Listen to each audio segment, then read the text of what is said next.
हरिओम प्रिय दर्शकों, यदि आपकी कर्क राशि या कर्क लग्न है तो इस वीडियो को बहुत ध्यान से देखिएगा, समझिएगा। इस वीडियो में हम समझने वाले हैं कि ये 20 दिन हमें क्या प्रभाव देंगे। 4 जनवरी 2025 को ग्रहों के युवराज यानी बुध का राशि परिवर्तन होने जा रहा है। 4 जनवरी को बुध देवगुरु बृहस्पति की मूल त्रिकोण राशि धनु में गोचर करना प्रारंभ कर देंगे। तो ये क्यों 20 दिन भारी हैं, इसमें क्या सावधानी रखनी चाहिए, क्या हमें अच्छे क्या बुरे परिणाम मिलेंगे, क्या उपाय करने होंगे, सभी कुछ जानेंगे। प्रिय दर्शकों, हो सकता है कि थोड़ा सा एनर्जी में कमी लग रही हो क्योंकि थकावट थोड़ी ज़्यादा थी, पर फिर भी जानकारी आप तक पहुंचानी आवश्यक है। आइए जानते हैं। तो बुध महाराज आपके बेस बनते हैं, 12वें भाव के अधिपति बनते हैं, साथ में आपके तृतीयेश भी हैं बुध महाराज, और प्रेजेंट में धनु राशि में गोचर करते हुए आपके षष्ठम भाव में गोचर करेंगे। बुध के इस गोचर काल में एक अच्छी बात यह है कि बुध किसी अन्य ग्रहों से युत या दृष्ट नहीं है, और देवगुरु बृहस्पति की राशि में ये गोचर करेंगे, जिससे देवगुरु बृहस्पति से प्रभावित तो होंगे परंतु अन्य ग्रहों से प्रभावित नहीं है, जिससे स्वतंत्र रूप से अच्छा बुरा जो भी फल दे सकेंगे तो देंगे। बुध का ये गोचर काल प्रिय दर्शकों समस्याएं क्या देगा ये समझते हैं सबसे पहले, और फिर क्या लाभ देगा इसे भी समझेंगे। तो बुध के इस गोचर काल में आपको, यदि आप कोर्ट कचहरी के मामले में पहले से फंसे हुए हैं, आपको बेहद सावधानी बरतनी चाहिए। जो कि एक अच्छी बात यह है कि थोड़ा सपोर्ट तो मिलेगा परंतु सावधानी ज़्यादा रखनी चाहिए, क्योंकि एक छोटी सी गलती यहाँ पर समस्याएं उत्पन्न कर सकती है। शत्रुओं से आपको बहुत ज़्यादा सावधान रहना चाहिए, क्योंकि समय आपके चाहे गुप्त हों चाहे प्रत्यक्ष हों, आपके शत्रु आपको नुकसान पहुंचाने के लिए प्लानिंग करेंगे, नुकसान पहुंचाने की कोशिश करेंगे। और साथ में आपको अपने स्वास्थ्य का भी ध्यान रखना चाहिए। आपको अपने दिनचर्या को बेहतर बनाना चाहिए, जिससे आपका स्वास्थ्य बेहतर रहे। अपने खान पान में संयम बरतिएगा, खान पान से संबंधित स्थितियों में सुधार करिएगा। कर्ज के लोन के चक्करों में बिल्कुल भी नहीं पड़ना है। कर्ज से लोन से बिल्कुल बच के रहना है, चाहे लोन लेना हो देना हो, तो इनसे आपको सावधानी बरतनी होगी, क्योंकि कई बार लोग आपके खिलाफ षड्यंत्र कर सकते हैं।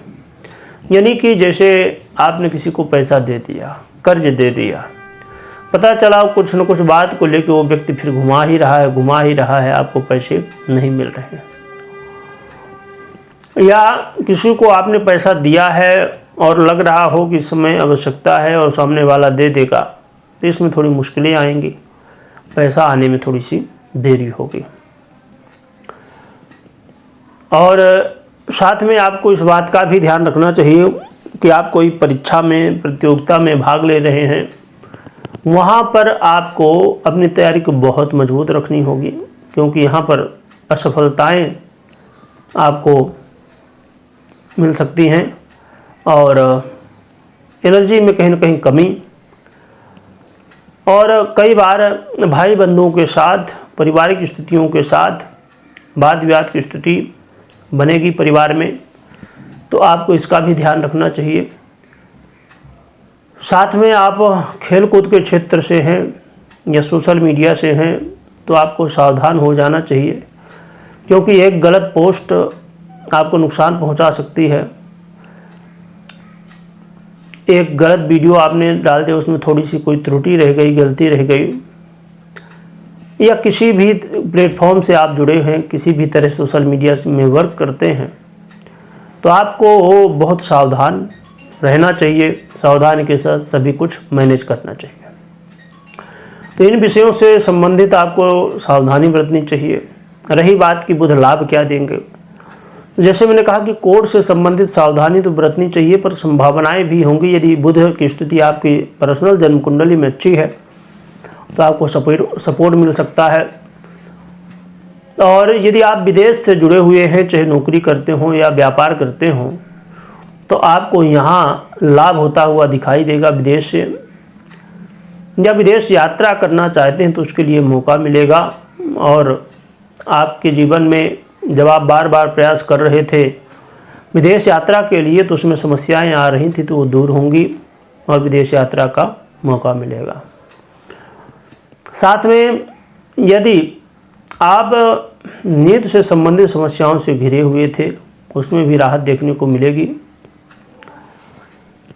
और आपके जीवन में व्यय की स्थिति बहुत ज़्यादा बनी हुई थी, तो वो व्यय की स्थिति से आप बच सकेंगे और अपने जीवन में धन को एकत्रित कर सकेंगे। परंतु यहाँ पर मैंने पहले सावधान किया कि आपको कर्ज से, लोन से बचना होगा। तो देखा जाए तो बुध के प्रभाव में कुछ अच्छा कुछ बुरा, खट्टी मीठी स्थितियाँ हैं। रही बात उपाय क्या करना चाहिए जिससे हमें और भी अच्छे परिणाम देखने को मिल सकें, तो उपाय के लिए आपको भगवान गणपति की आराधना करनी चाहिए। और भगवान गणपति की आराधना करने से आपके जीवन की जो समस्याएं हैं वो दूर होंगी। विशेषकर भगवान गणपति को दुर्वावश्य चढ़ाएं, तो ये आप कर सकते हैं, इससे आपको लाभ देखने को मिलेगा। परंतु कोई भी निर्णय ले रहे हैं तो सबसे पहले पर्सनल जन्म कुंडली का विश्लेषण कराएं, इसके बाद ही निर्णय लें। वीडियो देखने के लिए बहुत बहुत धन्यवाद।